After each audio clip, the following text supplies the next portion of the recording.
I'm Lisa Johnson, a 34-year-old housewife. I've been married to Jack for 2 years. Jack is highly educated and works for a prestigious company. Growing up in a single-parent family, my father fell ill shortly after I got married. After battling the illness for a year and a half, he passed away, leaving behind an inheritance of $600,000.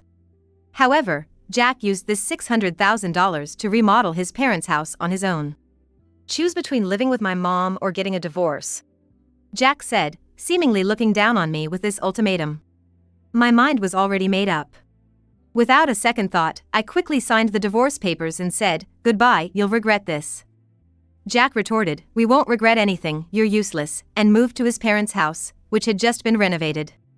But at the worst possible time, it came to light that his father had borrowed money using the house as collateral. Now unable to pay it back, the newly renovated house was seized. The renovations had ironically increased its value, so it sold for a pretty penny. But the debt was far from paid off, and Jack and his mother were also burdened with it.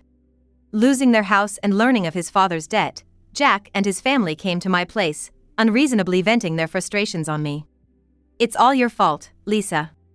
Ever since you married into the Johnson family, only bad things have happened.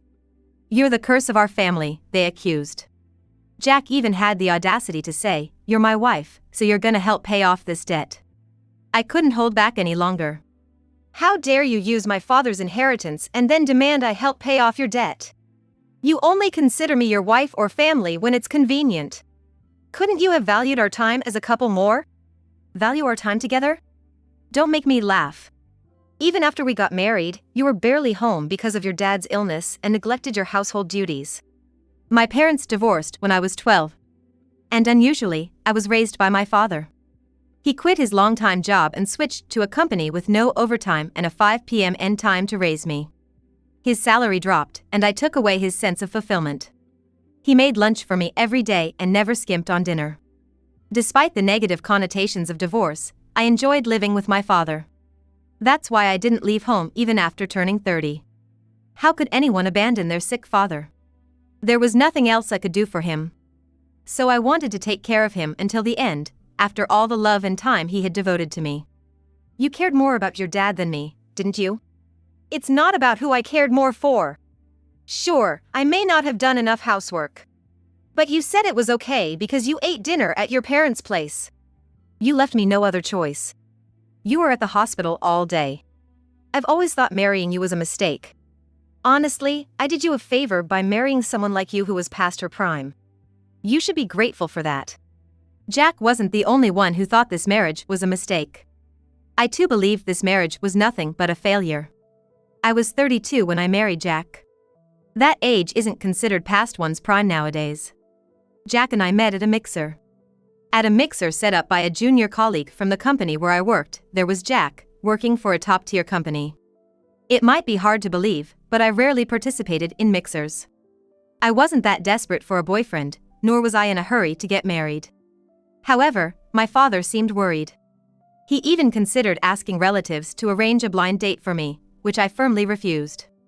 Jack, who seemed like an extra to me, approached me actively. Looking back, he probably mistook my quietness for submissiveness and thought he could look down on me with his educational and career achievements. Indeed, Jack was an elite, a graduate of a prestigious private university, working in a top-tier company. Someone like me, raised by a single parent and only a high school graduate, was seen as not being in his league. Somehow, we ended up dating, and it naturally led to marriage. I had my reservations about getting married, but I was convinced that marrying Jack would resolve them. Initially, we weren't exactly lovey-dovey, but we got along fine. Surprisingly, Jack often came home early, allowing me to prepare dinner. I thought his company was quite good since they didn't require overtime and seemed to be a top-tier company. However, Jack never talked about his work. We hardly had any common topics of conversation. I think we were just somehow getting by as a married couple. I learned a few months after getting married that Jack was already sidelined at his job. He might be good at studying, but his communication skills were poor, and he couldn't get along with others. He made frequent mistakes at work and was considered incompetent. Yet, out of kindness, they didn't fire him but demoted him, waiting for him to resign. So, Jack's salary wasn't as high as he claimed. For Jack, his education and career were everything. He had nothing else to boast about. I doubt there's a husband who could understand you as much as I do. We had to give up on having kids, and Mom surely wanted to see her grandchildren too. At 20, I was diagnosed with a uterine condition that made it difficult for me to have children. At that point, I had given up on the idea of marriage in the future. While happiness means different things to different people, many couples desire children. I decided to marry Jack because he said he didn't want kids. The biggest handicap for me was the possibility of not being able to have children. Jack seemed to eliminate that concern. So, I married him, and now this? What was the point of getting married? Your cooking is terrible. I've told you many times to learn from my mother, but you never tried. Put yourself in the shoes of someone who has to eat bad food. You have a tendency towards diabetes, so you need a restricted diet. That's why the food is bland and the menu limited. You seem to love your mother's fried dishes, but imitating that would be dangerous, right? It's the wife's job to figure out how to make it work. Eating is my greatest pleasure. Jack had started gaining weight rapidly after we got married. He was a bit chubby before, but he got significantly heavier. I thought it was only a matter of time before he developed diabetes, so I tried to serve balanced meals. But he complained about the taste being too bland, wanting more food, and not liking it. Well, then you can just have your mom cook for you for the rest of your life. I can file for divorce right away, and you can go back to living with your beloved mother as you wish. Divorce? Don't joke around. How can I say we're divorcing after just 2 years of marriage? It looks bad. But I warned you, didn't I? That you'll regret this. Besides, it's not my fault that the house was seized because of the misuse of my father's inheritance. If anything, I'm the one who's been wronged here. And I'm not even asking you to return the $600,000. It's our marital property. What's wrong with me using it?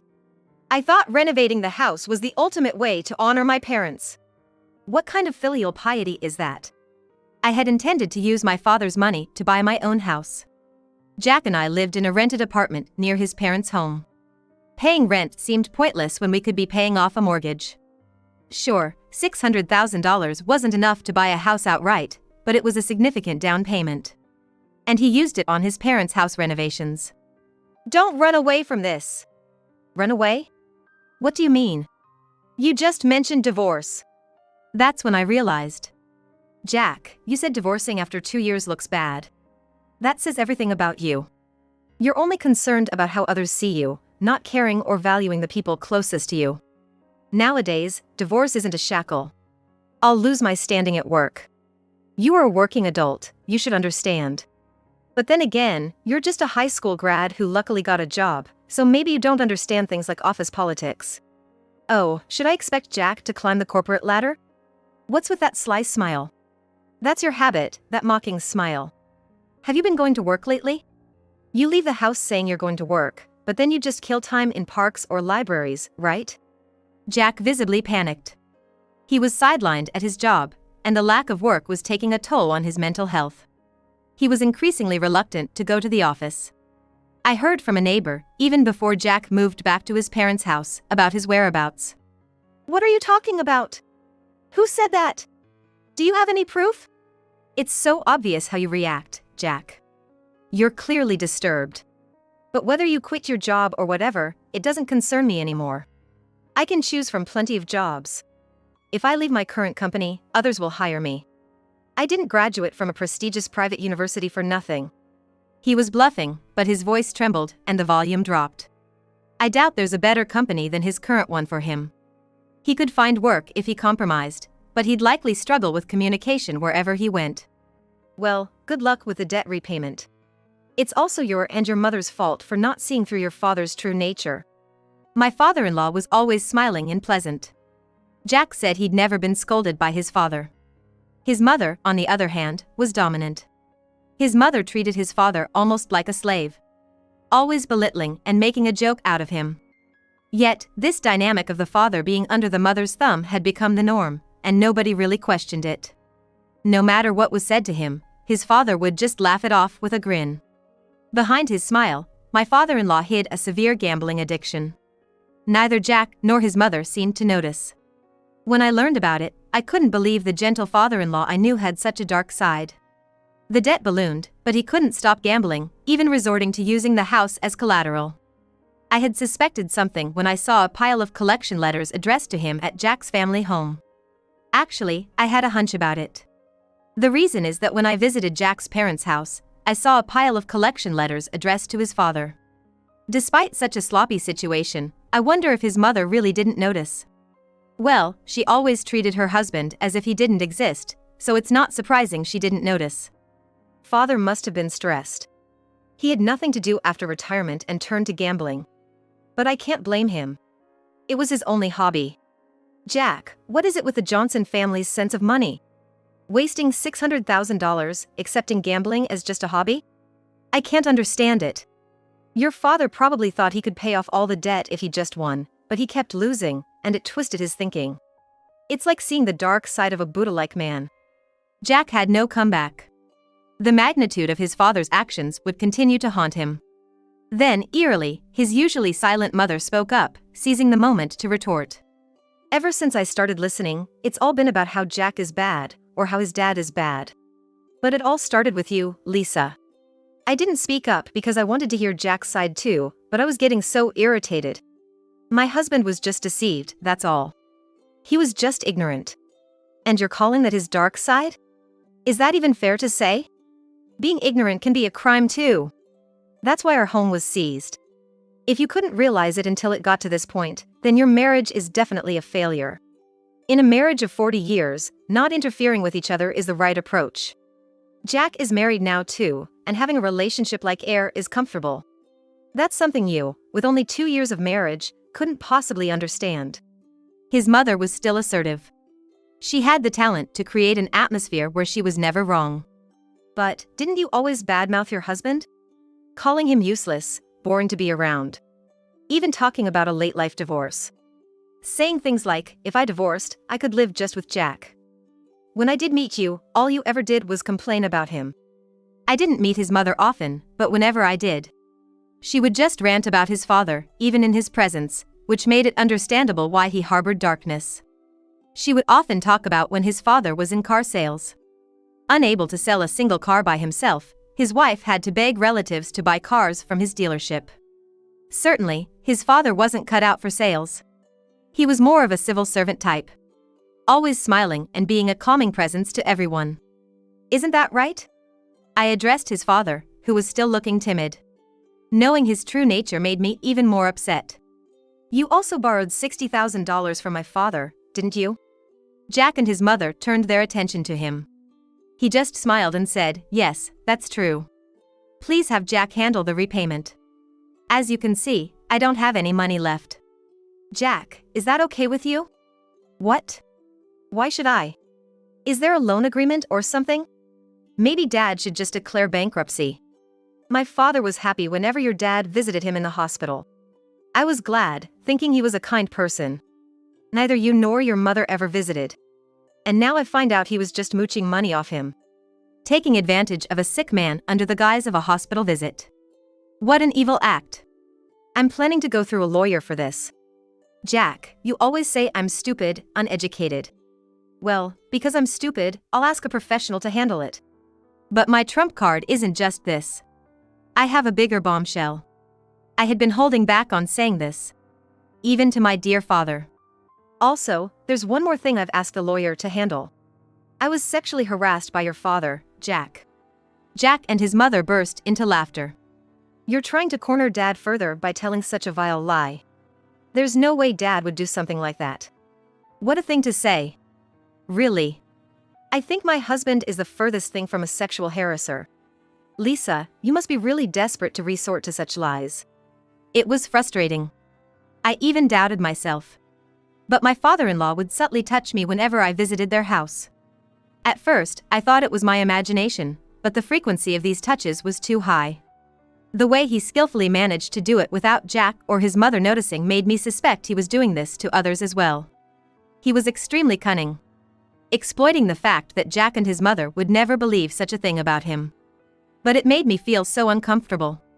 The thought of it escalating further made me avoid going to their house altogether. I used my father's care as a reason to distance myself from their house. Do you have anything to say?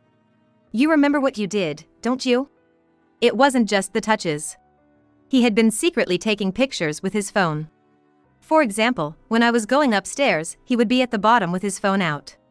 And once, when he and his wife visited our apartment, I caught him rummaging through my underwear. It wasn't okay just because nothing more happened. So, why don't you show us your phone? There's evidence in there, isn't there? Talk about being self-absorbed. As if my dad would do something like that. We should sue you for defamation. You're taking advantage of his kindness and silence. The truth is why he can't refute it. But it's fine, I have solid evidence. Evidence?